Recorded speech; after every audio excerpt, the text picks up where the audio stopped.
politik ni rasa macam tak seberapa accessible untuk saya, tak rasa dekat. Tapi bila Amira berkempen di Puteri Wangsa, which is like almost 10 minutes away from my house, rasa macam, saya mungkin boleh membuat perubahan politik jika politik tu merasa dekat kepada saya. Sebab seorang yang membesar kat Johor Bahru, parlimen dekat KL. So kita rasa macam jauhnya dekat KL, parlimen tempat yang membuat perubahan tu dekat KL. Saya datang sebagai calon yang kenal Puteri Wangsa. Calon yang dah bekerja di Puteri Wangsa selama hampir 5 tahun di Puteri Wangsa menjadi pegawai pusat IMAT.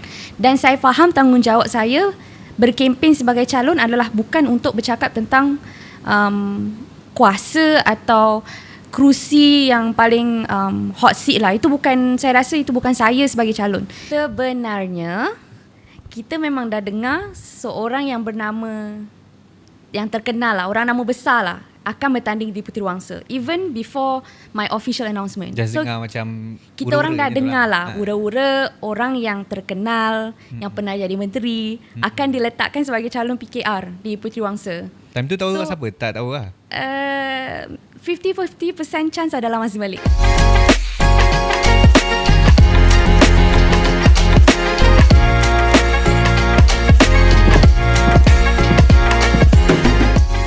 Assalamualaikum warahmatullahi taala wabarakatuh. Salam sejahtera. Selamat datang ke podcast Jalan Terus episod 06 bersama saya Peko dan saya Wong Kukui, yang hari ini akan menemani anda dari episod awal sehingga habis dengan tagline kita Jalan Terus Sampai Jumpa Jalan. So how are you, Wong Kukui? Sihat? Kau macam mana, Peko? Alhamdulillah sihat dan sedikit penat sebenarnya sebab semalam saya sampai dari Johor pukul 5 pagi. Buat apa, Peko? Pergi tengok Chelsea dengan JDT? Of course bro, of course. Sudah agak. Kita menonton perlawanan antarabangsa di antara Chelsea menentang JDT. Tapi game tu agak mengecewakan saya lah. Sebab Peko penyokong Chelsea? Of course, saya memang penyokong Chelsea lah. Saya walaupun saya tak sokong JDT, tapi saya tidak pernah membenci JDT. Patutlah rambut ikut macam Kukureya. Semalam time saya on the way balik tu ada orang tegur, Kukureya kan. Tu saya cakap, Kukureya dah pergi Real Madrid. Dia macam marah saya. Wah, bising dengan mama kan. So macam tu lah. So Wong macam mana? Okay, sedikit sibuk sebab ada banyak-banyak isu, terutamanya isu RCI yang kita kempenkan bersama, termasuklah juga kita sama-sama menggerakkan kempen Akta Perhimpunan Aman, sebab besok kita akan serahkan satu memorandum di KDN Putrajaya. Pukul berapa, Wong? Pukul 10.30 pagi. Jadi kita akan serahkan satu memorandum untuk menuntut jawatan kuasa libat urus berkenaan dengan pindaan Akta Perhimpunan Aman 2012. Jadi sedikit sibuk lah. Alright. Wong Kukui, dari tadi bila Wong Kukui bercakap, mata saya melirik dengan satu benda. Ada sesuatu yang menarik perhatian saya di baju Wong Kukui. Oh, baju, saya ingatkan saya yang menarik. Apa yang menarik tu, Biko? Yang menarik tu satu, of course, baju. Baju tu perempuan melawan. Di sini saya dapat tengok ada tokoh-tokoh perempuan melawan di Malaysia dan Indonesia. Betul. Dan yang paling menarik hati saya di sini adalah sini. What is that? Apa tu? Ini adalah animal pin mandiri. Animal. Binatang. Bukan. Animal pin, alright. Mandiri. Jadi, ya, boleh tengok. Nanti Peko dia akan letakkan gambar pin ni. Iklan. Iklan. Jadi siapa-siapa yang berminat untuk dapatkan pin ni, bolehlah ke laman sesawang kami di mandiri.my ataupun boleh ke Instagram kedai.mandiri.my. Betul. Selain daripada pin, kita ada macam-macam produk, baju, tote bag dan macam-macam lagi. Betul. Dan sekarang kita ada promotion 20% off. Oh, ya ada? Ada. So bagi mereka yang ingin mendapatkan merchandise Mandiri, boleh terus ke website yang orang kata tadi, dapatkan 20% off anda. Dan akan ada banyak lagi stok yang akan masuk sebab sekarang stok dah mengurang kan. So nanti kita akan restock, dapatkan dengan kadar yang segera. Jadi lepas ni mungkin kita boleh paksa tetamu kita untuk belilah kan. Itu memang tugas kita sebenarnya. Okay. Kita akan yakinkan dia untuk datang sini sebagai tetamu dan juga berbelanja di kedai mandiri. Sebelum dia keluar tu dia kena, sebab Mak Syatri yang handle kedai ni, dia ada buat macam satu terminal tau. So kita boleh bayar guna kad je kan. So sebelum dia keluar tu kau kena bayar dulu baru kau boleh keluar. Okay, nanti sebelum kita paksa beli merchandise kita, mungkin sebelum kita kenalkan kita punya tetamu, Alright. mungkin kita boleh cerita sedikit latar belakang tetamu lah kan. Macam saya kenal tetamu kita pada hari ini yang datang ni melalui satu kempen yang agak famous. Yes. Ketika itu Kempen apa tu?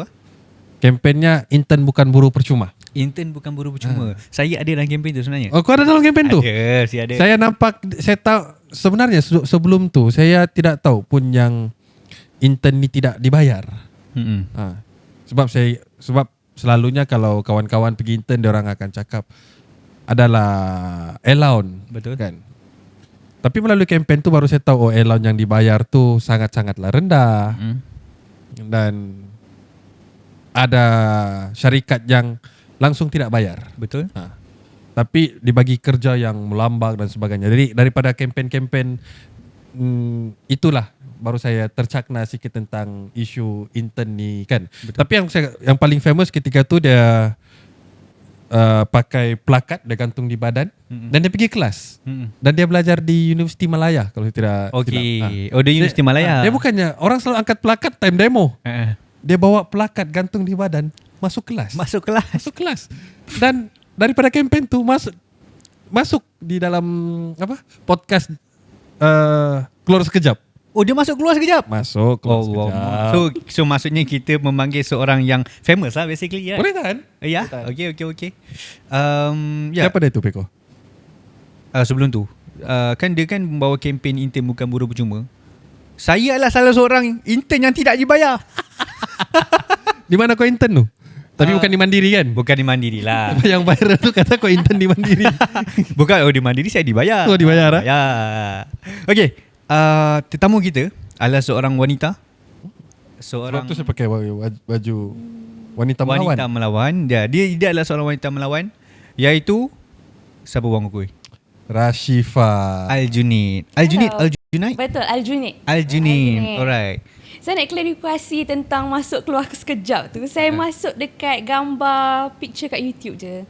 So maybe saya sebagai clickbait lah digunakan untuk video keluar sekejap. Tapi tetap masuk keluar sekejap. Tetap masuk keluar sekejap. Saya pernah hampir masuk. Sebab ada program time tu Muda Organize. Dan saya tanya soalan langsung kepada KJ tentang pindahan perlembagaan berkenaan dengan kewarganegaraan.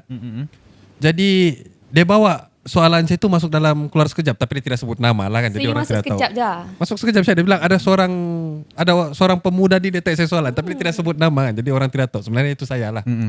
Okey, Rashifa. Sebelum tu sebelum kita masuk ke tajuk-tajuk utama kita menyembang dengan lebih lanjut. So nak tanya dulu. Al-Junaid ni sebenarnya apa?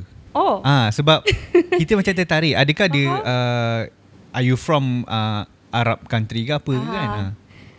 Ni pertama kali saya ditanya soalan ni dalam podcast. Tapi Al-Junaid itu adalah nama keluarga saya. So ayah saya bernama Syed Abdul Rashid Al-Junaid. Dan saya pun mendapat nama tu sebab ayah saya Al-Junaid. Nama daripada keluarga daripada Singapura sebenarnya. Keluarga saya agak ASEAN. Ibu saya orang Indonesia. Ayah saya seorang Malaysia, tapi dia seorang orang Malaysia. Yang lain semua daripada Singapura. So Al-Junaid itu adalah keluarga yang berasal daripada Hadramaut. Jadi my great grandfather adalah daripada Saudi, land di Singapura untuk menjadi seorang trader of textile dan juga oud, perfume. Oh, mahal tu. So dia datang ke Singapura atas ditulis surat daripada nama dia Stanford Raffles. Disuruh datang, namanya aku macam Omar familiar lah Al-Junaid. Stanford Raffles ni. Saya tidak tahu Meko. Dia colonizer basically colonizer ya. Singapura. Ditulis surat untuk datang untuk berniaga di Singapura, basically untuk meningkatkan ekonomi di Singapura lah. So that is my great grandfather. Panjang juga sejarah family Rashifa. So kebanyakan Al-Junaid keluarga saya di Singapura dan juga daripada atuk saya daripada Penang. Oh, Penang. Ya, Penang. Tapi tak kenal sangat yang daripada Penang. Tapi kebanyakannya yang kenal di Singapura lah. So Aljunied tu adalah nama keluarga saya. Nama keluarga. So basically ada darah anak mami lah. Anak mami tu. Penang? Oh, faham joke tu sekarang. I tak faham Itu bukan tu. joke, itu memang fakta. Anak mami tu apa? Anak mami ni bila orang libat orang Penang ni, orang akan bahasakan adalah anak mami. Oh, it- so maybe half anak mami lah. Half anak mami, okay, faham? Tapi itu bukan joke, itu memang fakta. Alright, okay. Okay, tidak apa. Saya pun tidak tahu apa itu anak mami. Ya. Anak mami ni dia lebih kurang like biasanya Penang ni dia sinonim dengan orang-orang mama. I see. Kind of lah, Okay, kind of. Okay. So Itulah. itu dia masukkan anak mami. Tak get in touch with that side of the family. Jadi kena, Okay, sebab kena Penang faham dengan konsep Sabah jauh kan. Konsep Penang anak mami ni lah. Sebab Penang dengan Sabah jauh. Jadi seorang Sabah saya tidak tahu. Dah orang Johor. So, Orang Johor, memang orang Johor lah. So semalam Chelsea atau JDT? saya tak tengok bola. Tak tengok. Alright, tak apa. Jawapan yang selamat untuk dia. Saya support siapa yang berusaha. Alright, okay. Okay, Rashifah. Macam yang saya sebut tadi lah, ramai orang kenal Rashifah ni seorang yang menggerakkan kempen intern bukan buruh percuma. Tapi kita tidak mau bahas tentang kempen tu. Faham? Cuma mungkin ramai penonton yang tidak kenal siapa Rashifah sebelum menggerakkan kempen tu dan mengapa menggerakkan kempen tu. Mungkin cerita di sebelumnya, cerita sebalik tabir. Saya rasa Rashifah sebelum kempen intern bukan buruh percuma dan selepas intern bukan buruh cuma adalah Rashifah yang sama. Just cara dia melihat polisi atau cara dia melihat perubahan sistem tu agak berbeza. Saya sebelum kempen tersebut adalah seorang pelajar atau mahasiswa universiti. Saya belajar International Relations di Universiti Malaya. Dan sebelum kempen plakat kempen tersebut, saya pun pernah buat kempen plakat berkenaan climate crisis dan juga the decriminalization of suicide. Jadi sebelum ini, jika seorang attempt untuk membunuh diri, dia boleh di-charge atau dikena sebuah kesalahan undang-undang lah. Tapi kita faham undang-undang tersebut adalah sangat-sangat draconian dan sangat-sangat kolonial. Jadi section 309 telah it's not a law anymore. Jadi sesiapa yang cuba attempt untuk membunuh diri akan mendapat rawatan di hospital sekarang daripada ditahan oleh polisi sendiri. Jadi sebelum tersebut saya memang dah pernah buat kempen plakat. Saya pun sebanyak attend protes sebagai seorang individu saja, tak pernah terkait dengan organisasi mana-mana. Tapi semasa kempen tersebut adalah semester terakhir saya sebelum semester internship. Jadi saya faham dan saya sebenarnya bukan pemula kempen tersebut. Kempen tersebut adalah digerakkan oleh YB Syed Saddiq sendiri semasa beliau Menteri Belia dan Sukan. Dan memang banyak orang dah bercakap tentang isu ni, dah bertahun-tahun tentang isu ni, tapi pada masa itu saya hanya mahu menyambung kempen plakat tersebut di universiti. Jadi bila saya buat kempen tersebut, tak sangka pun benda tu akan viral sebab rasa macam I'm just going to walk in university to try to raise awareness about the issue. Macam mana kau boleh dapat idea yang gantung pelakat di badan lepas tu masuk kelas? Sebenarnya saya tahun 2019 buat kempen plakat tersebut melihat Greta Thunberg. Yang Dia DSF, right? Ya, dia buat depan parlimen. So, dia skip kelas setiap hari Khamis tak silap untuk membuat kempen plakat depan parlimen berkenaan climate change. Saya terinspirasi dengan kempen tersebut dan yang memotivasikan saya lagi untuk buat kempen tersebut adalah Yangke. Yes. So apa yang dia buat adalah dia buat plakat dekat depan stage masa dia graduate. Betul. So rasa boleh continue lagi kempen plakat ni dekat UM. Sebab I feel like UM is such a great place to start activism. Tapi there's ada something sejarah in yang the panjang. air. Ada dekat something kat UM ni yang buat rasa macam you can do anything you want. So saya buat kempen plakat sebab banyak sebab dan antara sebab tersebut adalah sebab Yangke jugalah. Ada soalan susulan daripada Rashifah. Tadi Rashifah kata Rashifah macam inspire daripada Yangke kan, sebab dia tanda konvo tu dia bawa plakat. Rashifah ambil plakat bawa masuk ke kelas. Kenapa Rashifah tak buat macam apa yang Yangke buat time konvo tu? Oh, good question. I feel like Yangke punya course was necessary untuk buat dekat graduation dan the stakes was high. Because dia message tersebut adalah kepada VC, kepada Vice Chancellor. Untuk saya, message saya adalah kepada sistem yang saya tahu saya seorang tak boleh berubah. Saya tak boleh rubah sistem internship negara, saya tak boleh merubah sistem climate change di Malaysia. Tapi saya faham kalau saya cuba merubah persepsi orang tentang kepentingan paid internship, I can try to do something. Sebab saya realise, bercakap tadi kan tentang Rashifa sebelum kempen intern bukan buruh percuma, dan selepas Rashifa selepas faham tentang one person cannot change the system. Maybe benda tu dilihat saya seorang yang negatif, tapi saya faham one person cannot change the system, one person cannot be a lifesaver. Sistem ni banyak lapisan pembuat dasar, lapisan change makers, lapisan tentang siapa yang buat decisions dasar dekat dalam negara-negara kita. I cannot change politicians. What I can change is change the perceptions of people towards what I want to champion for. And I faham benda tu boleh dibuat di kalangan mahasiswa sendiri. Kalau saya seorang bercakap tentang isu paid internships, maybe nothing can change. But if I can inspire 10 more people dan 10 orang tersebut boleh inspire lagi 10 orang, that's like thousands of people that I can try to change their minds. Sebab saya faham banyak orang tahu tentang paid internships tapi diorang belum tergerak hati untuk bercakap tentang isu tersebut. So that's what I tried to do with the paid internship campaign. And hopefully mungkin tak ada apa-apa yang berubah sekarang, tapi saya melihat kempen ini bukan kempen jangka masa yang pendek, tapi jangka masa yang pandang, di mana banyak orang faham tentang kepentingan paid internships dan menyuruh MP-MP mereka untuk membuat paid internships di negara ini. Jadi macam yang Rashifa sebut tadi, kempen intern bukan buruh percuma adalah kesinambungan daripada apa yang Syed Saddiq mau bawa. Betul. Jadi dan banyak lagi aktivis dan mahasiswa yang bercakap tentang paid internship ni. Jadi adakah itu sebabnya Rashifa melibatkan diri dalam parti politik? Betul. I would say bukan satu sebab saja. Khususnya parti Parti muda lah. Antara sebab-sebab yang termasuk dalam sebab saya masuk politik adalah lagi dua sebab sebenarnya. Satu adalah saya terlibat dengan protes Azam Baki pada tahun 2022. Betul. Pada bulan Januari tak silap. Yang ada Madli, betul? Betul, yes. Ada Madli main drum. Yes. So, saya datang sebagai seorang individu pun, tak kenal siapa-siapa dekat protes tersebut, which is like, number one lah, you shouldn't go to protest alone.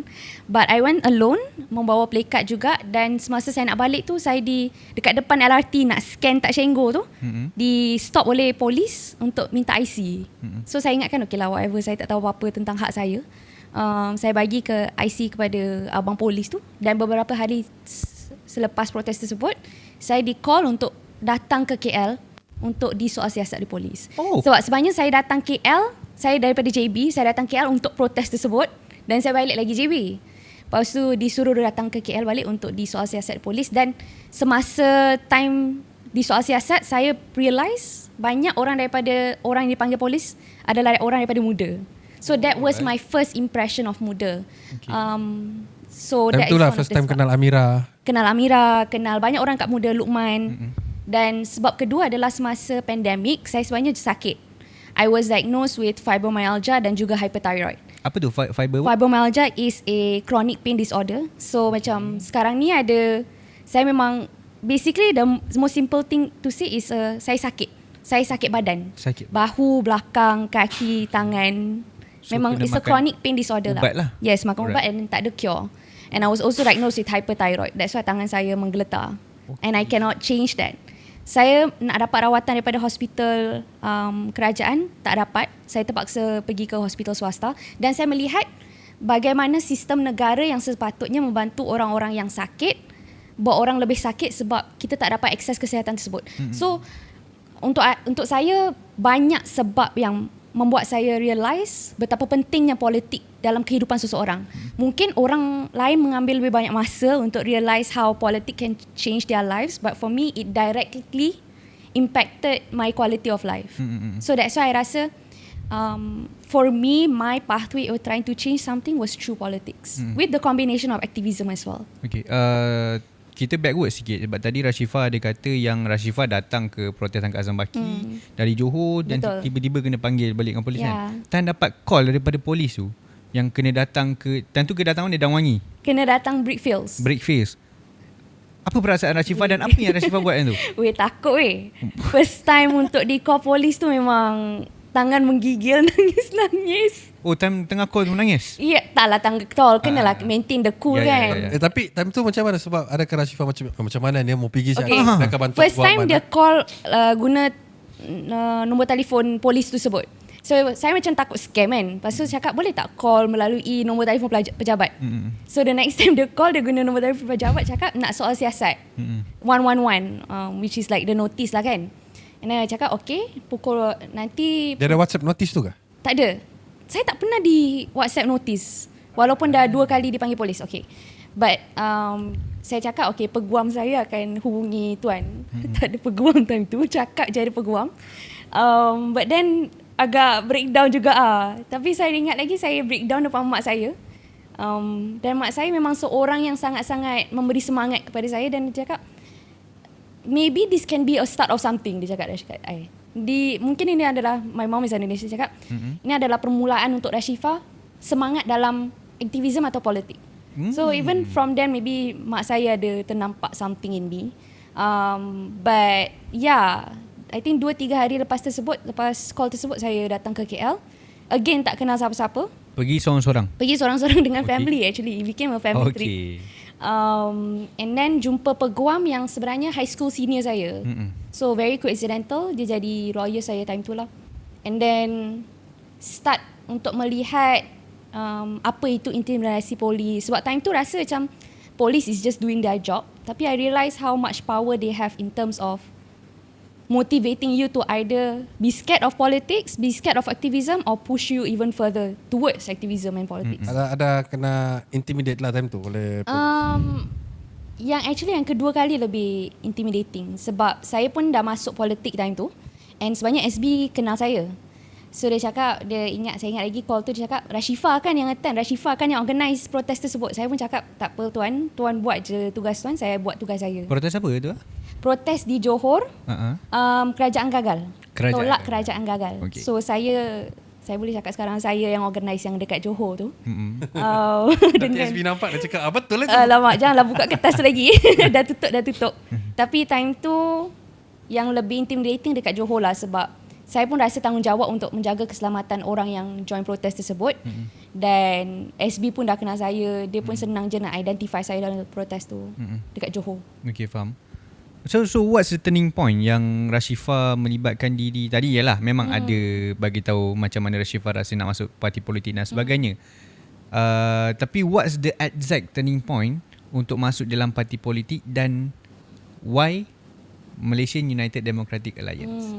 Lagi-lagi tambahan dari Peko. Lagi-lagi Rashifah seorang anak muda, betul, dan juga seorang wanita. Betul. Sebab pada dalam politik ni kita boleh tengok is a man's world. Man and so-called dinosaur dominated. Jadi seorang Rashifah yang anak muda, kalau anak muda kan selalu dilihat orang kecil. Betul. Dan seorang wanita pula memasuki medan politik. Mungkin saya akan memberi jawapan yang agak klise lah. Tapi dalam hidup saya jarang idealize orang. Like I'm not the type of person yang idealize a person or celebrity, which I think other people can do it, tapi saya tidak melihat benda tu penting untuk hidup saya. Tapi saya sebenarnya kenal Amira Aisyah sejak sekolah rendah lagi. She went to the same school as me. Saya kenal dia tak kenal saya. Jarak umur 4 tahun. Saya senior lah. So senior sekolah rendah. So again, like benda ni akan klise, nampak saya macam meletak Amira in a pedestal, but even at 12 years old, Amira ni macam ketua pengawas. Oh, dia ketua pengawas lah? Macam saya akan expose dia sikit. Dari sekolah lagi punya. Expose Amira. Okay. Dia ketua pengawas, and dia macam selalu speaking in front of people, public speaking, storytelling. Dia nakal lah di sekolah dulu? Tak. I mean as someone who's 4 years younger, tak dia nampak macam budak baik, budak yang dia tidak suka bully junior. Tak ada. So that was who I saw since 9 years old. And then sekolah menengah yang berbeza, tapi dekat universiti saya mula follow dia kat Instagram and nampak macam perjalanan politik dia macam mana. So untuk saya, bila saya sukarelawan untuk tim Amira Aisyah di Puteri Wangsa pada tahun 2022, saya volunteer bukan sebab muda, saya volunteer sebab Amira Aisyah. Saya melihat Amira Aisyah sudah muda ke belum? Belum lagi. Belum lagi? Belum register muda lagi. Okay. Belum register muda lagi, tapi volunteer in that campaign because of Amira. And saya rasa tanpa Amira, kemungkinan besar saya tak masuk muda. Sebab I think Amira is standing for something that I've always believed in it, tapi saya tak ada kata atau sebuah organisasi yang saya rasa reflect that person I want to be. And Amira was that for me. So sampai sekarang dah hampir 5 tahun bekerja bersama-sama dengan Amira Aisyah dan I think almost 4 years dah masuk muda. Dan sekarang di peringkat JCAP. Saya tidak rasa pun jawapan Rashifah tu klise sebab saya pun ada sebab saya yang hampir lebih kurang sama macam Rashifah. Kenapa saya join muda dulu sebelum saya keluar lah.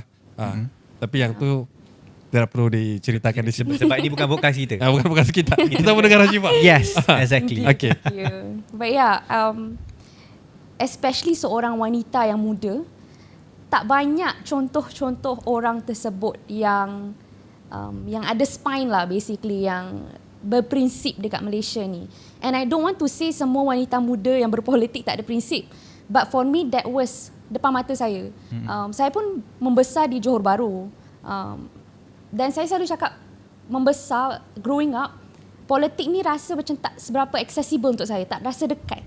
Tapi bila Amira berkempen di Puteri Wangsa, which is like almost 10 minutes away from my house, rasa macam, saya mungkin boleh membuat perubahan politik jika politik tu merasa dekat kepada saya. Sebab seorang yang membesar kat Johor Bahru, parlimen dekat KL. So kita rasa macam jauhnya dekat KL, parlimen tempat yang membuat perubahan tu dekat KL. So rasa macam that distance was very jauh lah. untuk realize that I can actually make political changes. Okay, faham. Sebab, kalau saya tengoklah kan, politik anak muda, memang sekarang untuk konteks pada masa sekarang ni memang ramai anak muda join politik. Yeah. Tapi saya punya pendapat peribadi lah kan. Join politics tapi mereka mau berada yang di dalam tampuk kekuasaan. Bukan dia orang yang berada di tampuk kekuasaan, tapi parti mereka berada di tampuk kekuasaan. Dan Rashifah pula seorang yang memilih di jalan yang sukar, iaitu bersama dengan parti muda. Perjalanan yang penuh liku-liku, kita tahu. Mungkin Rashifah boleh bagi tahu kenapa dan selepas jawapan Rashifah kita akan pergi ke segmen kedua. I cannot speak for everyone, tapi saya memang percaya tentang konsep power tu. Dekat universiti, seorang profesor nama dia Dr. Jatswan, dia antara profesor atau pensyarah pertama saya dekat universiti lah. Dia cakap tentang how power corrupts and absolute power absolutely corrupts. So, bila saya faham tentang konsep power tu, saya actually sangat takut dengan untuk masuk dalam bidang kuasa, atau sebenarnya saya takut untuk bertanding. Sebab saya takut dengan kuasa akan merubah saya sebagai manusia. Tapi bila kita ada realizing that concept of how power is and how power can change everything, it gives you a bit of distance on how arrogant can kill you in politics. So saya sebagai orang muda, saya memilih jalan yang agak sukar untuk masuk muda sebab saya tak nak jalan yang senang untuk kuasa. Sebab at the end of the day saya masuk politik bukan untuk kuasa, adalah sebab untuk membuat perubahan dalam kapasiti yang saya boleh. Dan saya faham dalam muda saya boleh buat perubahan tersebut. Mungkin orang muda yang lain melihat kuasa tersebut di parti politik yang lain, but for me, muda was my own way and my own capacity untuk membuat perubahan yang saya mahu di Malaysia. Okay. Faham? Sebab dia sudah sentuh pasal politik anak muda, Peko. Jadi kita akan masuk di...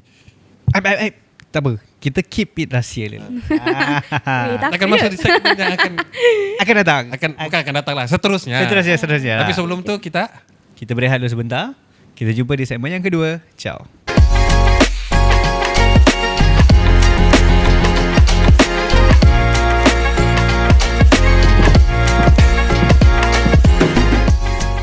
Kembali kita di segmen yang kedua selepas kita sudah pemberehat. Selepas saya dah minum air, Tapi Rashifa tak minum air lagi. Dari tadi kita suruh minum air, tapi dia tak nak minum air. Mungkin nanti dia minum air tu terpulang. Okay, di segmen yang kedua ni kita akan bercerita tentang pilihan raya negeri Johor, betul? Betul. Okay, di pilihan raya negeri Johor ini kita tahu Rashifa adalah salah seorang calonnya, betul? Sebelum kita deep down, kita masuk dengan lebih mendalam mengenai pilihan raya negeri Johor. So Rashifa, sepanjang menjadi calon, dan apakah perasaan Rashifa selepas kalah? Sebelum dan selepas kalah, mungkin boleh ceritakan sedikit? Sebenarnya ambil masa juga beberapa minggu ni untuk mencari kata-kata yang sesuai, yang dapat reflect on apa perasaan saya sebelum dan selepas kalah. Tapi sebelum kempen pilihan raya tersebut, sebenarnya emosi yang paling terselah untuk saya adalah sebenarnya saya takut. Takut sebab Takut kalah? Kalah menang adalah something that I have expected in pilihan raya, but mostly sebab tanggungjawab yang sangat besar sebenarnya. Saya resah dan takut sebab saya datang sebagai calon yang kenal Puteriwangsa. Calon yang dah bekerja di Puteriwangsa selama hampir 5 tahun di Puteriwangsa menjadi pegawai pusat khidmat. Dan saya faham tanggungjawab saya berkempen sebagai calon adalah bukan untuk bercakap tentang kuasa atau kerusi yang paling hot seat lah. Itu bukan, saya rasa itu bukan saya sebagai calon. Saya sebagai calon mempunyai tanggungjawab untuk bercakap tentang isu-isu di Puteriwangsa. The faces that I've seen in Puteriwangsa for the past 4 years. Sebab untuk saya sangat-sangat sayang kalau saya tak cerita tentang apa yang saya dah lihat, apa yang saya dah dengar dan apa yang saya dah rasa dekat Puteriwangsa. Dekat Puteriwangsa ni saya diberi privilege untuk mendengar cerita-cerita yang orang gembira sebab kami bantu atau gembira dengan perubahan dasar yang kita dah cuba buat. Tapi saya dapat melihat dan mendengar cerita-cerita yang sangat-sangat sedih yang saya masih pegang di hati saya sampai hari ini.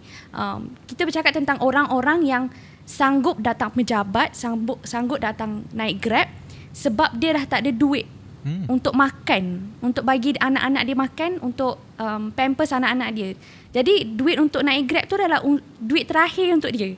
Kalau dia dah tak dapat duit dekat mana-mana, dia dah tak ada makanan dekat rumah. Itulah cerita-cerita yang saya lihat dan dengar dekat Puteriwangsa. Jadi untuk saya, hipokritlah saya kalau saya tidak menjadi calon yang dapat reflect cerita-cerita tersebut. Mungkin orang-orang lain daripada parti-parti lain perlu menjelaskan manifesto mereka sebagai kalau nak jadi kerajaan apa yang diorang boleh buat. Tapi untuk saya adalah apa yang saya boleh buat untuk Puteriwangsa sendiri. Sebab saya faham muda ni kita bertanding di 4 kerusi saja. Dan saya faham mungkin orang lain melihat kecil muda di Johor. Jadi untuk saya, hipokrit untuk saya bercakap tentang apa yang saya nak buat untuk kerajaan. Saya bercakap tentang apa yang saya nak buat dengan Puteriwangsa. Itu yang saya rasa takut dengan resah. Sebab if I cannot even do that, belum bercakap tentang menjadi seorang adun lah. Adakah saya boleh menjadi calon yang baik untuk Puteriwangsa? Calon yang dah bekerja di Puteriwangsa selama 4 tahun. Will I be able to reflect the work that we've done in Puteriwangsa? So selepas kalah, sedih yang sebenarnya sedih yang tak terkata-kata lah. Tapi alhamdulillah, saya orang-orang yang the people around me has been very supportive. Dan sebenarnya saya realise the concept of power. Power is influence. Jadi bentuk kuasa tersebut adalah berdasarkan bentuk influence dan atau pengaruh yang kita boleh buat dekat kawasan kita atau dekat dalam social media. So saya rasa macam untuk saya kuasa bukan saja untuk menjadi seorang adun, tapi kuasa adalah menjadi orang muda yang bercakap tentang isu-isu orang muda, bercakap dengan isu-isu di Johor, banjir dan macam-macam lagi. Jadi macam mana Rashifa boleh dicalonkan untuk menggantikan Amira kan? Sebab Amira adalah penyandang di Puteriwangsa. Selama 2 penggal? Satu penggal. Dan tiba-tiba pula Rashifa menggantikan Amira dan Rashifa bersetuju di dalam, yalah, confirm di dalam peringkat parti ada berbincang untuk calonkan Rashifa. Dan macam mana, apa perbincangan, kalau boleh di-sharekan lah. Boleh. Macam mana perbincangan tu boleh boleh berlaku untuk nominate Rashifa sebagai calon, dan kenapa Rashifa bersetuju untuk Menjadi bertanding? Saya rasa macam di spark atau pencetus saya untuk menjadi calon untuk di Pucuk Wangsa adalah Amira sendiri mahu bertanding sebagai calon untuk parlimen. Jadi Amira tidak percaya dengan konsep seorang menjadi seorang MP dan juga seorang adun. And she understands the power of platforming another young person. So kita pun, saya rasa Amira dengan saya percaya dengan benda yang sama, adalah kuasa tidak sepatutnya selama-lamanya.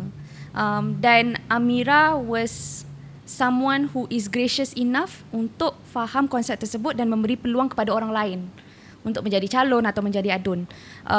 Dan dekat dalam muda ni sebenarnya ada application proses, nomination proses dan juga interview proses.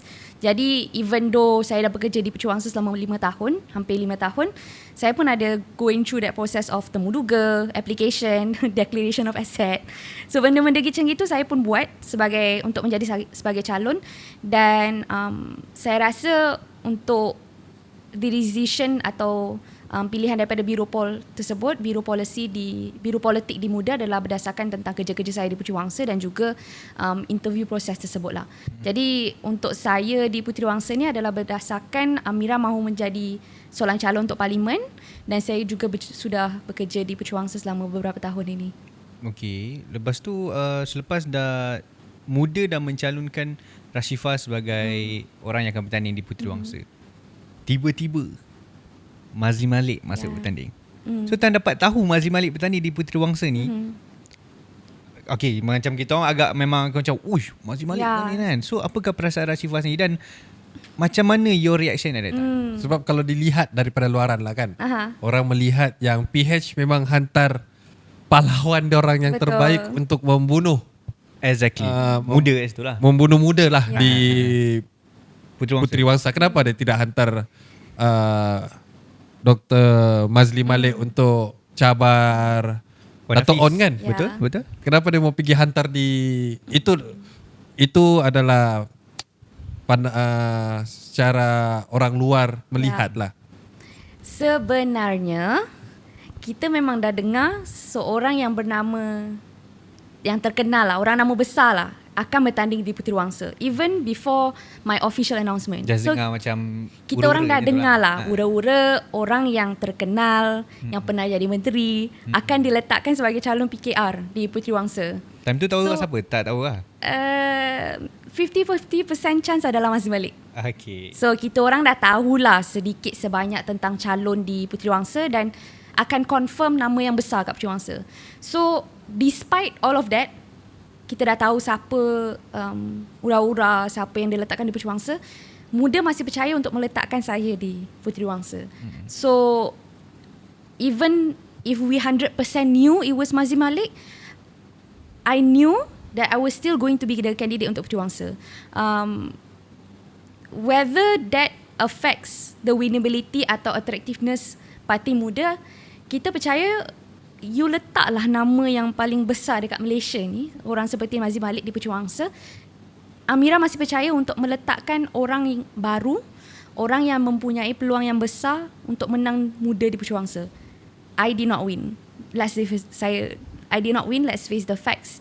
But saya rasa, and saya hanya boleh berharap, kes saya di Puteri Wangsa, kes muda di Puteri Wangsa boleh menjadi contoh bahawa kalau beri orang muda peluang, walaupun dia tak menang, dia boleh merealisasikan mimpi-mimpi orang-orang di Puteri Wangsa. Berbohonglah kalau bercakap dengan orang Puteri Wangsa ni, diorang tak kisah tentang isu banjir atau isu kesesakan jalan raya, which I talked about in my campaign. Dan saya faham dekat politik ni banyak orang atau banyak pengundi yang mahu mengundi parti politik yang besar, lebih besar daripada muda. Betul. But I tried to realise the dreams of people in Puteri Wangsa untuk menjadi calon yang bersuara tentang isu-isu mereka, bersuara tentang isu-isu orang muda, ibu bapa dan juga anak-anak muda di Puteri Wangsa. Jadi adakah Rashifa bersama dengan tim-tim Puteri Wangsa akan terus lagi berkhidmat di Puteri Wangsa ataupun pack the stuff and then back to KL and then focus on other works? No. Saya masih akan berkhidmat di Pucuk Wangsa. Sebenarnya kita ada office dekat Pucuk Wangsa. Namanya, okay, kejap. Nama dia tak boleh, I almost announce the name. Belum announce lagi. But it is, Spill the tea, belum. please. It is basically going to be macam pusat community di Pucuk Wangsa. Besok Bagi pun tahu saya, Syarah nama, nanti dalam podcast kita edit. no, Oh, begitu, dia rumah something lah. Bila yang akan announce benda tu? InsyaAllah. Rumah I think- something. Rumah something. Dah inspired daripada rumah mandiri Mandiri. lah. Maybe. Mungkin. Rumah is a house. So kita pun konsep rumah lah. Tapi insyaAllah akhir bulan ini atau awal bulan September akan diumumkan pusat komuniti tersebut. Tapi saya pun esok balik Johor Bahru. Kita pun ada majlis penghargaan makan malam lah dengan volunteer di Puteri Wangsa dan komuniti di Puteri Kami Wangsa boleh datang? yang banyak. Boleh? Kau Tapi kami bukan ada volunteer. makan-makan. InsyaAllah hari Rabu ni makan malam tersebut. Dan saya pun ada parents lagi dekat Johor Bahru, masih pulang lagi. Dan Puteri Wangsa sudah menjadi rumah sekolah dan universiti saya selama 5 tahun. Jadi sangat susah untuk saya hanya tinggalkan pack my bags to go to KL. Ya. Tapi nanti kalau rumah tu di opening akan ada kenduri lah. Tengoklah ada bajet ke tak. Kenduri, kalau ada kenduri, Kita akan datang. kita mungkin akan datang. Mungkin akan datang. Kalau dapat hantaran Officially saya jemput. InsyaAllah boleh datang. Adakah rumah tu rumah hitam? Dia bukan berkonsep dengan warna lah. Bukan Boleh cakap tak ada konsep warna lah. Sebab rumah hitam saya sudah pergi 2 kali. Yang lama kan? dengan yang baru. Ya. Ni tingkat bawah. Dia bukan rumah hitam macam tingkat 2. Tapi ni rumah bawah. Hopefully nak jadi pusat komuniti di I hampir announce something yang tak boleh announce lagi. Pusat komuniti di Pucuk Wangsa. Okay. Tapi agak sayang lah. Macam mana dia boleh teringat benda tu tak boleh dia announce lagi lah. Agak rugi. Dia macam self-reflection. Patut dia bagi tahu sejak. Kalau dia cakap tidak boleh announce, kita edit je lah nanti tu video. tak. Betul lah sepatutnya Saya begitulah. dah sign NDA. Ya, tapi Kara Syifa, cerita tentang PRN Johor ni kan, yang saya dapat tahu macam tidak ramai anak muda bertanding. Rashifa adalah salah seorang. Di sini yang saya tengok ada 1, 2, 3, 4, 5, 6, 7.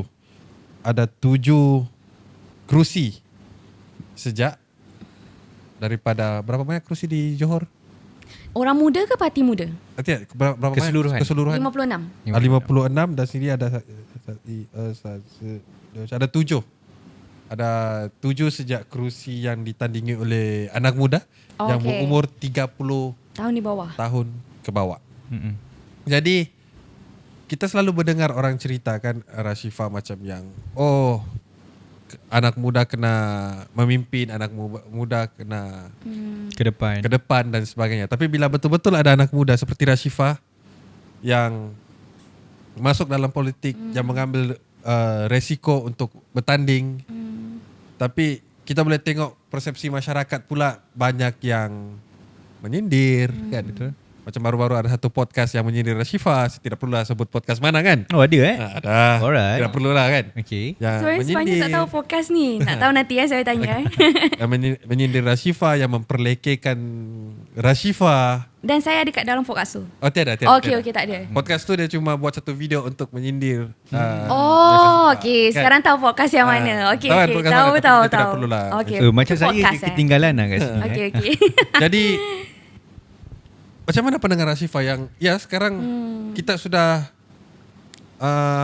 buat seperti mana expectation masyarakat sebagai seorang anak muda kan dalam medan politik ni, tapi turns out dia sedikit berbeza. Macam ada orang masih lagi macam yang memperlekehkan anak muda, masih lagi tidak percaya dengan anak muda. Lagi-lagi seorang wanita kan, macam yang kau masih muda lagi, masih banyak lagi perlu dibelajar. Kau seorang perempuan, macam-macam lah kata-kata yang dilontarkan kan. Macam mana tu Rashifa? How you take it and what's your Persepsi or opinion. opinion on the issue, on the Saya matter? rasa macam there's 2 sides of the coin of this issue. Yang pertama adalah Saya memang banyak diperlekehkan sebab saya seorang yang berumur 26 tahun semasa saya jadi calon, dan Sebab perlekehan dia dengan Sadiq tersebut Sadiq dulu bertanding pun 26. 25. saya rasa lagi muda. Lagi muda 25 dia. tahun. Sebab dia 25 baru jadi menteri. So I think that's the other side of the coin. So the first side of the coin adalah saya sentiasa diperlekehkan sebab umur saya. Banyak orang cakap, oh this is not your time, next time je lah. Atau dia cakap saya ni terlalu muda and tak pernah ada real job. Which is not true. Saya dah bekerja di Puteri sebagai pegawai pusat khidmat di Puteri Wangsa selama 5 tahun, dan mungkin orang melihat pegawai pusat khidmat ni macam not real job ke, sebab everyday saya masuk kerja biasa dari pukul 7 pagi sampai 12 malam. 7 pagi 12 malam. Itu dah biasa lah. Oh, yo. Especially kalau banjir. That is something yang macam dah hidup saya selama 5 tahun di Puteri Wangsa sebagai pegawai. Mungkin orang tak nampak sebab maybe saya tak share dekat social media atau tidak melihat sisi saya yang busy. Tapi the point is that seorang berumur 26 tahun tak semestinya dia tak kenal kawasan. So the other side of the coin is that sebenarnya ada je, mungkin tak banyak, tapi ada je calon muda yang menang dalam pilihan raya. Saya tak silap ada 2 calon yang bawah umur 35 tahun yang menang di Puteri Wangsa di Johor.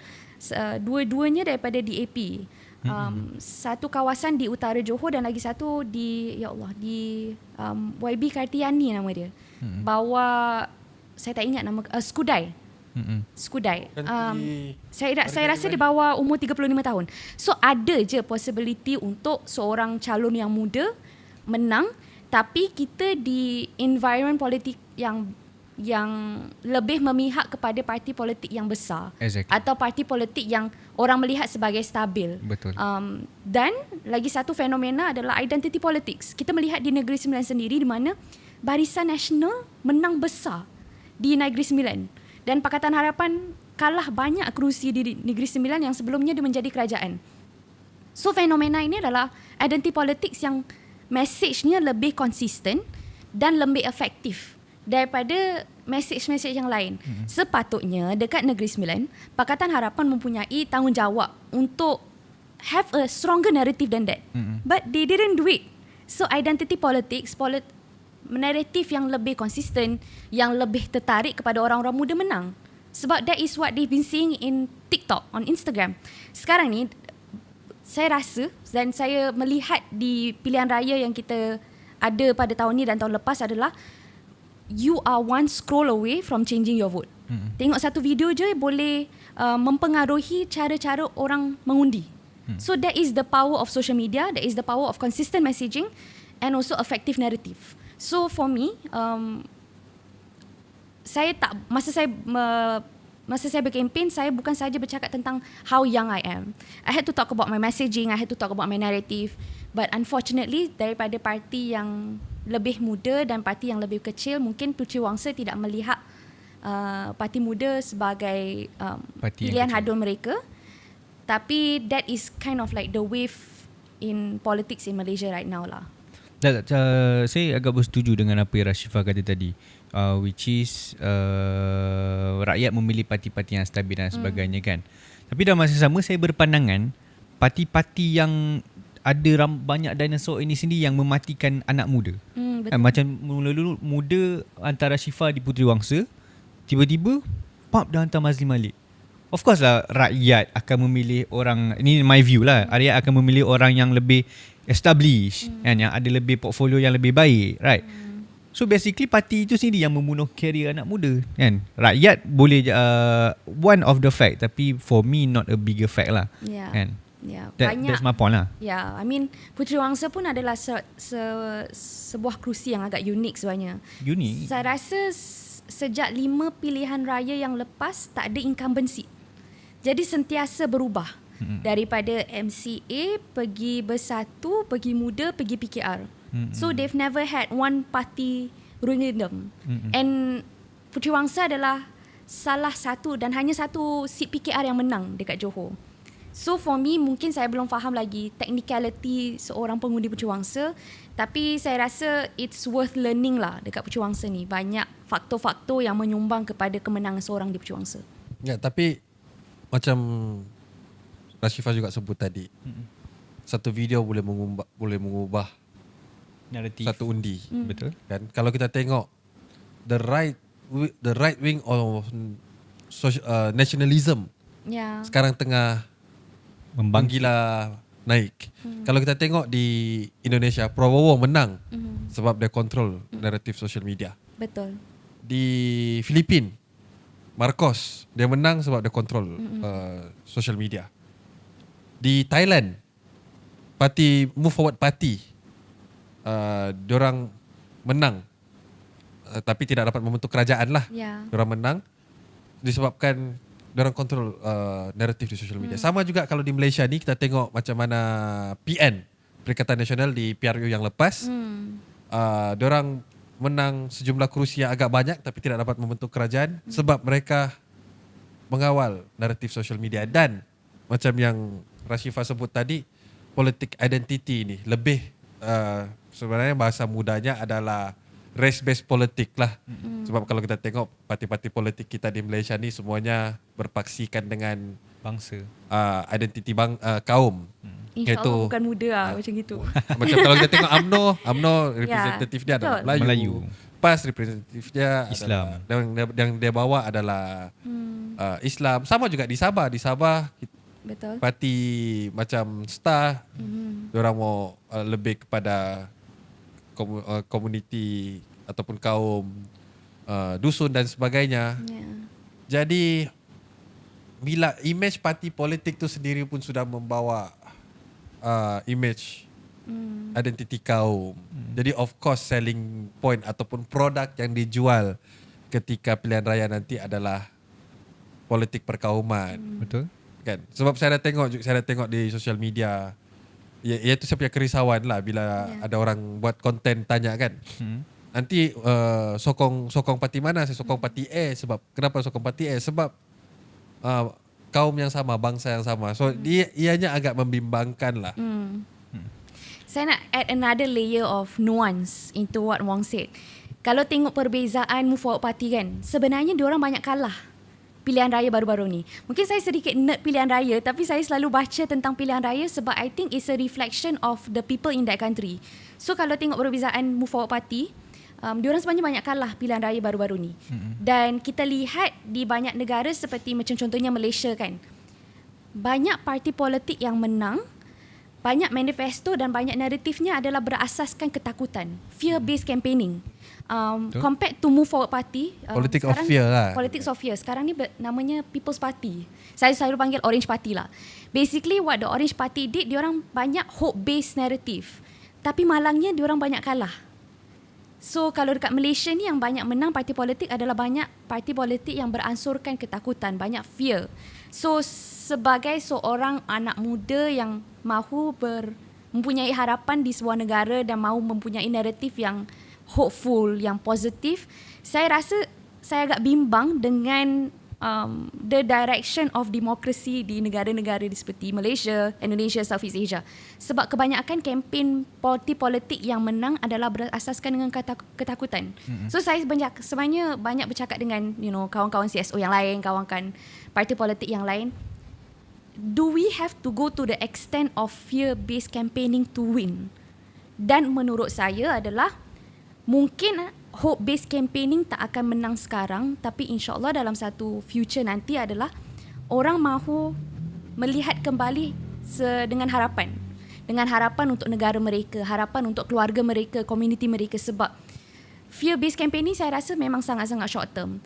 And fear-based, dia memakan naratif seperti race-based politics. Sebab mereka rasa, kalau kau tak undi aku, kau tak akan dapat benda-benda yang I want to offer you. So fear-based campaigning ni corak yang agak menakutkan dalam negara-negara seperti Indonesia, Malaysia. Tapi parti progresif seperti MUDA tak nak termakan dengan pattern tersebut lah. Tapi bagus jugalah macam MUDA dia melawan naratif-naratif politik of fear. Cumanya saya ada kritikan terhadap MUDA, iaitu MUDA gagal menyentuh marginalized youth. Kalau kita tengok kan, MUDA selalu cerita tentang isu-isu dasar, climate change. Bagus. Tentang peluang pekerjaan anak muda. Sangat bagus. tapi tidak pernah menyantuni dengan marginalized youth. Sebagai contoh, macam saya ambil contoh lah di kawasan saya kan PRN Sabah baru-baru ni. Kawasan saya adalah di Parlimen Keningau, Dun Liawan. Yeah. Jadi Dun Liawan ni kawasan yang agak urban lah, tengah membangun, ramai anak muda dan sebagainya. Ada isu gejala macam lumba motor haram, kan? Merempit Jadi, lah. Ini kerusi Liawan ni pun kerusi yang agak unik sebab dia selalu swing seat. Kejap pergi sebelum Nista, lepas tu pergi JRS, lepas tu sekarang baru-baru menang ni adalah BN. Jadi calon yang bertanding ketika itu, tawaran dia kepada anak muda adalah jika kalau dia menang, dia akan buat litar. Litar untuk anak muda. Untuk berlumba lah. Jadi anak muda tidak lagi terjebak dengan isu lumba haram lah. Kan? Sebab kalau kita tengok PAS pun sama. PAS pun diorang buat program bersama dengan geng-geng motor, dengan menyantuni mereka, kan, dengar suara mereka, dan mudah, to be honest, agak gagal dalam bab itu, dan mudah selalu melihat anak muda di dalam macam mana? Di dalam satu bubble. Macam melihat anak muda ni hanya di dalam bangsa bubble. Faham tak? Kita padahal ada banyak lagi anak-anak muda yang lain. Tidak pernah pun kita tengok muda menyantuni geng-geng skate sebagai contoh, kan. Geng-geng motor. Jadi selain daripada melawan naratif politik of fear untuk membawa anak muda ke sedikit pandangan yang berbeza, a bit progresif, tapi muda pun gagal menyantuni the marginalized group. Saya harus mengaku, we have failed to touch base dengan community yang luar daripada Kuala Lumpur atau di Johor. But I also feel sebab kapasiti kita, we have failed to popularize kerja-kerja dengan apa yang kita buat. Contohnya kan dekat Puteri Wangsa. Sebenarnya kita touch base dengan a lot of stateless communities dekat Puteri Wangsa. Ada satu kampung berdekatan, saya mungkin lebih baik saya tak cakap nama kampung dia just to make sure that the kids are not in danger. Tapi ada kampung yang kita bekerja rapat dengan kanak-kanak tersebut, dengan ketua kampung tersebut, sebab banyak kanak-kanak kat situ tak ada IC. They actually stateless. So supaya saya reflect lah dengan kerja-kerja 5 tahun dekat Puteri Wangsa ni, dekat Johor, kita sebenarnya banyak bekerja dengan these groups, and I admit it's not enough, but we have failed to create a narrative that we have worked with them. So saya rasa macam we have failed to touch base with a lot of groups, but what I can say is that the dasar-dasar atau messaging yang kita buat adalah kebanyakannya kepada working class, which still is not is one of the majorities of the country, tapi still tak cukup. So for the next few months atau 1 year based on the general elections, memang harapan kami adalah untuk cuba membuat manifesto atau dasar yang dapat merealisasikan impian majority of Malaysians, or not semua orang Malaysia. Sebab at the end of the day, mungkin banyak orang dah berputus asa atau keluar negara, tapi at the end of the day, saya rasa banyak yang berharap untuk Malaysia yang lebih baik. Okay, faham. Ya, cuma saya lupa sebut tadi kan. Apa dia? Macam yang tempat kawasan saya tu, disebabkan dia janji litar, dia menang undi anak muda. Dan dia menang jadi YB sekarang. Ya. So sebab saya selalu lepak dengan kawan-kawan budak kampung kan. Semuanya macam yang undi dia lah sebab dia mau bagi litar. Faham tak? Dia bukanlah mau bagi gula-gula, but they offer something minat anak muda. Ya, dia offer something minat anak muda. Faham tak?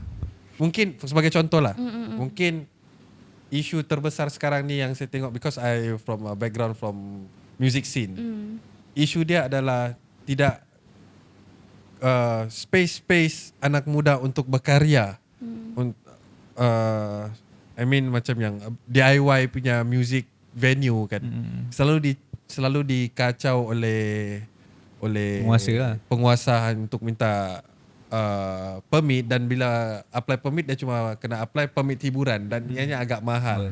Jadi dia tidak ada, jadi anak muda dia macam yang You know what I mean? Like no one are defending them. Yeah. And no one provide a solution to the youth. One thing yang saya realise dekat pilihan raya ni adalah mungkin I should have realised it sooner lah. Tapi sebenarnya orang muda ni dia sangat, it's a multifaceted group of people. So banyak orang muda tak mahu satu benda je. Ada lapisan orang muda di art scene, ada lapisan orang muda di skate scene, working class, gig economy. So saya rasa macam what I would have wanted to improve my campaign adalah bercakap tentang isu-isu, lagi banyak isu-isu orang muda. Bukan saja ekonomi saja, banyak lagi isu-isu orang muda yang I could have talked about in my campaign.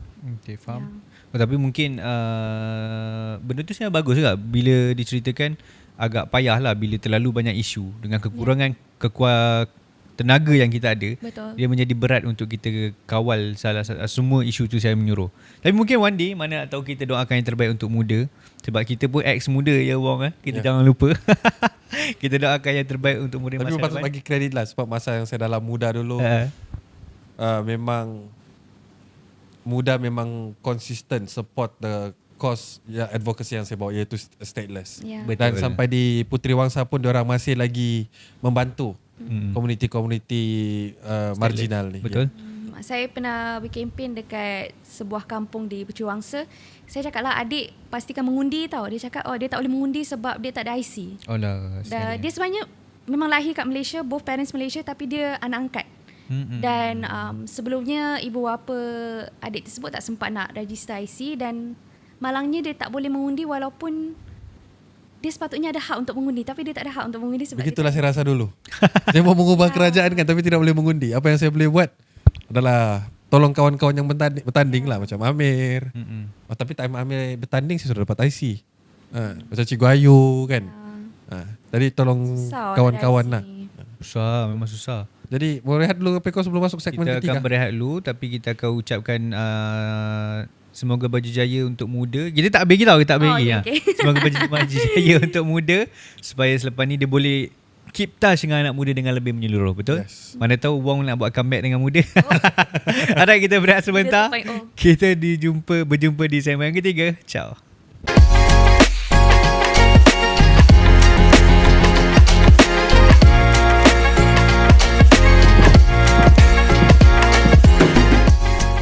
Kembali kita di segmen yang ketiga di program Jalan Terus sampai jumpa jalan. Dan akhirnya di segmen yang ketiga ini, sebelum bermulanya segmen ketiga ini, Rashifah dah peminum air yang telah kita sediakan. Alhamdulillah tak ada racun lah. Jahat betul kau fikir begitu. Nanti next guest kami tidak mau datang kalau kira racun kan orang. Just keep watch of the water, guys. Okay Wong, silakan. Okay, Rashifah, baru-baru ni saya tengok di social media. Dan surprisingly, social media yang saya tengok tu ada Rashifah di sana. Tapi bukan social media Rashifah. Kan? Menarik. Saya melihat Rashifah berada di Indonesia. Betul. Berapa hari lepas atau berapa minggu lepas? Semalam baru balik. Oh, semalam baru balik? Ya. Jadi saya tengok di Rashifah di Indonesia, berada di Indonesia bersama dengan Partai Gerakan Rakyat, betul? Betul. Saya tahu pun sebab saya banyak tengok perkembangan politik Indonesia melalui Instagram. Okay. Jadi mungkin algoritma tu saya dapat lah macam tiba-tiba Rashifah ada di Indonesia kan. Jadi mungkin Rashifah boleh share sikit apa Rashifah buat di Indonesia dan kenapa tiba-tiba ada bersama dengan Partai Gerakan Rakyat. Okay. Sebenarnya saya pergi Jakarta untuk trip bekerja sebab saya pun seorang Biro Hubungan Antarabangsa untuk Partai Muda. Dah panggil partai lah. Partai Muda. Parti Muda. Dan saya pun dalam konteks belajar tentang politik di Indonesia lah sebab sebelum ini ibu saya seorang Indonesia daripada Surabaya. Saya melihat politik Indonesia ni daripada konteks luar, an outsider. So saya pun nak memahami lebih lanjut tentang Indonesia, politik di Indonesia dan adakah kita di Partai Muda dan juga Partai Gerakan Rakyat, adakah kita boleh belajar from each other, best practices. Jadi saya mendapat pengalaman dan juga peluang untuk pergi ke kantor Gerakan Rakyat. Tapi sebenarnya diorang belum officially menjadi sebuah political party. Sebab itulah macam kita ada tahulah sedikit Ya. sebanyak parti-parti dalam Indonesia ni kan. Cumanya Partai Gerakan Rakyat ni macam yang sangat baru. Adakah Ya, ianya betul-betul parti sangat baru? So dia sedang register untuk menjadi sebuah partai, dan saya difahamkan juga mereka tertarik dengan muda sebab muda pun pernah melalui proses yang sama. Dan sebelum ini pun juga saya pernah berjumpa dengan penyokong atau pengasas Gerakan Rakyat iaitu Pak Anies Baswedan, dan saya pun kenal tim beliau dan saya was connected through the team of Pak Anies dan juga ke Gerakan Rakyat. So saya berjumpa dengan Pak Anies ni yang pernah menjadi calon presiden. Betul. Okay, Ya. that's why I sound familiar. Okay. Ya. So saya pernah berjumpa dengan Pak Anies tahun lepas dan juga tahun ini berjumpa dengan parti yang diasaskan oleh, tak silap saya diasaskan dan disokong oleh Pak Anies lah. Tapi jadi chairmannya, ketua umum dipanggil atau presiden parti tersebut adalah Pak Sahrin. Jadi Pak Anies yang Menyokong lah, dia menyokong konsep dan menyokong. pengasas bersama Betul, parti itu. Gerakan Rakyat. Tapi Pak Anies member of the Partai Gerakan Rakyat? So sistem Indonesia dengan Malaysia berbeza sedikit. Kalau Indonesia kan ada presidential election. So untuk menjadi sebuah presiden sebuah negara seperti Indonesia perlu disokong oleh partai. Perlu disokong oleh parti, dan saya rasa itulah sebab dia asaskan atau sokong Pergerakan Rakyat supaya kalau tahun 2029 beliau mahu menjadi sebuah calon untuk presiden, disokong oleh partai tersebutlah. So konteks Indonesia dengan Malaysia ni agak berbeza. So saya pun pergi ke kantornya Gerakan Rakyat dan alhamdulillah disambut dengan sangat-sangat baik, dan saya rasa memang that is the trait of Indonesians lah. Pergi mana-mana, pergi restoran, pergi warkop, pergi warteg, pergi warung, memang semua orang akan disambut dengan baik, dan that is the sambutan saya dapat di Gerakan Rakyat. Saya pun bercerita tentang konteks Malaysia dan di Indonesia, perbezaan dan juga apa yang kita sama dalam gerakan orang muda di Malaysia dan juga Indonesia. So disambut baik oleh orang-orang muda dan juga the national leadership of the party juga. So mungkin boleh sentuh sikit. Tadi Syifa dia kata perbezaan dan persamaan anak muda di Indonesia dan Malaysia. So apa yang berbeza, apa yang persamaannya? Persamaannya adalah orang muda di Indonesia dan Malaysia mahu perubahan. Dan kemahuan untuk berubah itu terbentuk di cara yang berbeza-beza. Ada orang muda yang masuk CSO, ada orang muda yang masuk politik, dan ada orang muda yang hanya boleh fokus menjana kos sara hidup mereka dan tak ada masa untuk join politik atau aktivisme. Saya rasa itu antara persamaan Malaysia dengan Indonesia. Tapi perbezaan Indonesia adalah saya merasakan berdasarkan apa yang saya lihat dan dengar adalah collective memory orang muda di Malaysia dan Indonesia agak berbeza lah, sangat berbeza. Di konteks Indonesia, I'm not historian. Apa yang saya faham adalah gerakan reformasi 1998 banyak digerakkan oleh orang muda di Indonesia. Dan saya tak silap ada penulis buku Ben Anderson yang menulis bahawa penggerak politik di Indonesia adalah daripada orang muda sendiri.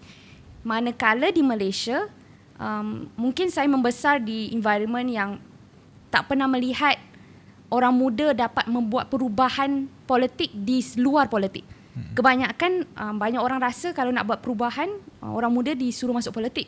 Tapi di Indonesia, it's possible for you dalam gerakan reformasi 1998 membuat perubahan untuk panjat parlimen, panjat MPR, DPR punya office, dan menggerakkan politik tersebut tanpa masuk politik. Tapi di Malaysia ni masih ada persepsi bahawa untuk orang muda membuat perubahan, the only way you can is politics. Whereas there's so many ways for you to make changes in politics. You can join activism, you can join CSOs, or you can join politics. Itulah antara perubahan dan persamaan dari segi orang muda. Tapi sistem politik kita saya rasa sangat-sangat berbeza. Mereka presidential politics yang lebih memberatkan personality politics. Compared to Malaysia kita first past the post dan parliamentary system. Ya. Okay, faham. Dan you? Ya, semua mau cakap lah pasal tentang anak muda kan. Ya. Kalau kita tengok di Malaysia dengan Indonesia ni sangatlah berbeza. Collective memory pun berbeza. Kalau kita tengok cara kita merdeka pun berbeza. Ya. Betul. Kalau kita tengok macam bagaimana anak muda dan mahasiswa di Indonesia terlibat dalam proses demokratik. Betul. Dan bila ada dasar yang tidak dipersetujui, ruang awam jalan raya adalah platform utama yang akan digunakan oleh anak muda dan mahasiswa di Indonesia kan. Sebab itu kalau kita tengok bila ada demonstrasi beribu-ribu Betul. anak muda dan mahasiswa turun ke jalan, itu baru anak muda dan mahasiswa, belum lagi ada gerakan-gerakan buruh dia, working betul. class, gerakan-gerakan wanita. Betul. Jadi kita boleh lihat perbezaan Ya. democratic participation between Malaysia and Ya. Indonesia. Ya, Kalau kita betul. di Malaysia ni Ya. masih lagi macam yang Ya. And saya pun sempat datang ke comedy show, nama dia Kementerian Kegelapan. So dia pun ada buat parody tentang menteri-menteri di Indonesia, dan orang-orang seperti Fabi Ansari, which is basically aktivis tentang undang-undang atau hukum negara. Orang macam gitu boleh terkenal daripada banyak orang Indonesia. Dan saya rasa kita di Malaysia belum ada persepsi tentang aktivisme seperti itu. Sebagai contoh lagi satu adalah bila saya sempat datang ke Galeri Nasional Indonesia, the National Gallery of Indonesia, activism is celebrated in arts juga. Betul. So saya rasa macam that saya terfikir dengan seni. Ada satu lukisan di mana pada tahun 1950 atau 1960-an ada satu lukisan ni namanya Tuyul Mengamen Bersama Rakyat Jelata. Toyol tu hijau. Yes, toyol. So lukisannya adalah sebuah toyol untuk mengamen dengan rakyat sendiri. So dia membawa refleksi kepada seorang toyol pun kena mengamen, kena kena minta duit daripada rakyat. So dia I feel like very impressed lah dengan maksud arts. toyol tu sebab toyol ni berperanan dia adalah mencuri duit. Mencuri duit. Jadi Sampai, toyol tu di-image-kan ahli-ahli politik lah. betul. Dia kan? sampai kena mengemis duit. Sampai kena mengamen. So saya rasa macam that activism sangat-sangat celebrated in Indonesia. Betul. Masuk National Gallery sendiri. So saya rasa collective memory activism di Indonesia dan Malaysia berbeza, tapi it's not good or bad lah. It's just sangat-sangat berbeza lah.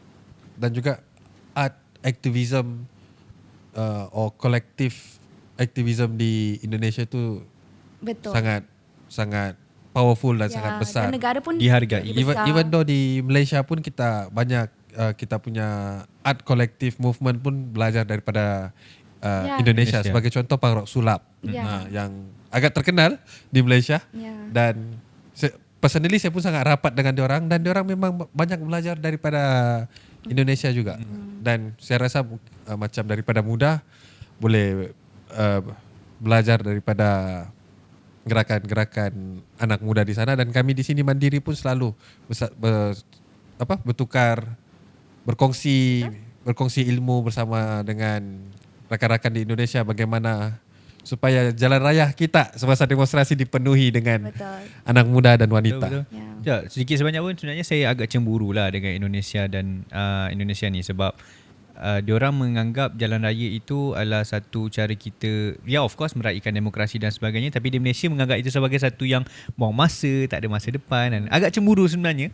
So hopefully Malaysia tahun depan ataupun dalam masa yang akan dekat, Demo akan datang, Beko. demo akan datang. Tapi kalau kita tengok yang interesting dah bila demonstrasi di Indonesia kan. Kalau kita macam contohlah kita hari itu ada demo tangkap Azam Baki. Yeah. Kita dah dapat banyak kritikan juga sebab mengganggu. Kalau kita tengoklah banyak pencacai-pencacai kerajaan ni dia cakap, oh ni berdemonstrasi ni mengganggu orang berniaga lah dan sebagainya. Kan? Tapi kalau tengok di Indonesia, bila berdemonstrasi, Orang pedagang-pedagang kecil tu dia akan datang jual air, demo. Jual bakso, jual bakso, cilok. jual air. Betul. Ya. Dan para demonstran akan support ekonomi Betul. Sebab tu penjajah kecil. culture demo tu macam sangat-sangat inherited sejak kecil lagi. Diorang dah nampak culture demo tu membesar. Ya, kalau sama juga macam kita ingat tak masa kita demo di Dataran Merdeka, saya tidak pasal rasuah juga, tidak silap saya rakyat benci rasuah. yang menggaduh air tu. Ha? Ingat tak ada orang menggaduh air pasal di BKL tu? Di BKL. Jadi kita betul lah. Tapi Ah. yang pertama pun kita beli air dengan penjajah-penjajah. Betul. Peniaga-peniaga kecil ni kita support dia orang kan. Jadi saya tidak lihatlah di mana kalau yang Dia mengganggu ekonomi. mengganggu ekonomi kan. Betul. Dia sebenarnya kita datang demo ni pun kita akan berbelanja. Betul. Betul. Kena lepak lepas tu. Betul. Kena lepak lepas tu. Jadi kita akan contribute to the Peniaga kecil. Peniaga-peniaga kecil especially kan. Betul.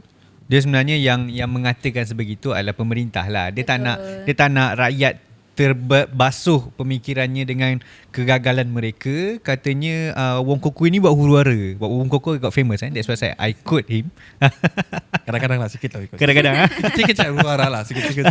Kena ada sikit kan. Hecticness tu perlu lah. Sebab kena buat huru-hara sikit tu baru the best. Betul. Kalau tak ada huru-hara, Tapi kita tidak akan buat lah. Betul. Kalau Kita- kecuali orang lain yang Kita cetuskan. tak. Kita demi demokrasi negara. betul, exactly. Sebab I tengah menunggu soalan panas Dia bukan- ni. Dia excited. Dia menunggu soalan panas. Macam saya macam Wong ni dia nak bercakap ke tak? Aku nak bercakap. Tapi okay, sebelum soalan panas tu, sebab lepas soalan panas tu, lepas jawapan kau tu kita akan terus tutup. I see. Jadi ini adalah segmen terakhir, mungkin Rashifah boleh bagi kata-kata perlawanan kepada penonton-penonton podcast Jalan Terus. Saya sebenarnya sejujurnya macam saya cakap tadi masih tengah recover dengan kekalahan di Puteri Wangsa. Tapi saya lihat semasa saya berkempen tu saya sempat bercakap tentang cerita saya membesar di Johor Bahru, kisah-kisah di Puteri Wangsa, bercakap tentang sisi aktivisme saya juga. Dan untuk saya kan, masa berkempen tu okey saya kalah.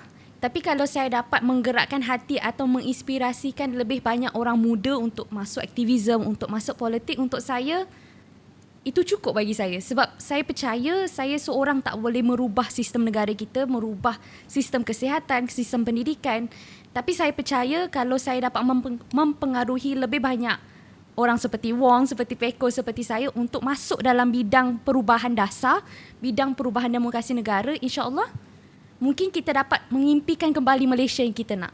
Sebab saya rasa banyak orang muda seperti saya ni rasa macam there is no hope for Malaysia atau banyak yang berputus asa untuk memimpi Malaysia yang lebih baik. Tapi untuk saya, kalau saya sempat bercakap tentang benda-benda yang menggerakkan hati mereka semasa 2 minggu tu, saya rasa cukup untuk saya. Tapi of course, in the case of winning lebih baik lah. Tapi cuba buat perubahan dalam kapasiti masing-masing. Mungkin kita tak boleh merubah sistem hospital kita dalam sehari, tapi kalau kita dapat memberi kesedaran kepada orang tentang sistem kesihatan yang merosot di negara, insya-Allah kesedaran tersebut akan memberi impak pada masa depan.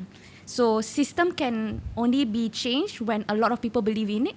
So it's our job to influence people to change. Betul.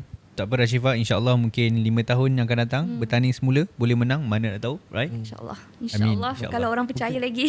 Saya sebab saya pun ada harapan yang mahu melihat Malaysia dipimpin lebih ramai lagi anak muda dan wanita. Dan saya ada impian yang sedikit kontroversial. Oh. Iaitu saya ingin melihat pada suatu hari nanti wanita boleh jadi Perdana Menteri Betul. Saya Malaysia. rasa tu tak controversial. Tu sangat progresif. Betul. Ya memang betul lah, dia progresif bagi Ya. kita, tapi mungkin kontroversial Ya. sedikit untuk Ya. orang lain. Dan itu memang harapan saya. Saya mau melihat wanita boleh menjadi Perdana Menteri di Malaysia pada suatu hari nanti. Mudah-mudahan, insya-Allah kita tengok. Terima kasih Rashifah kerana telah meluangkan masa bersama podcast Jalan Terus. Insya-Allah mudah-mudahan Rashifah berjaya di kehadapannya. So itu saja daripada kami. Kita jumpa di episod yang akan datang bersama tetamu seterusnya. Betul. Kita akan rahsiakan, kita tengok je nanti. Assalamualaikum dan sampai jumpa. Ciao.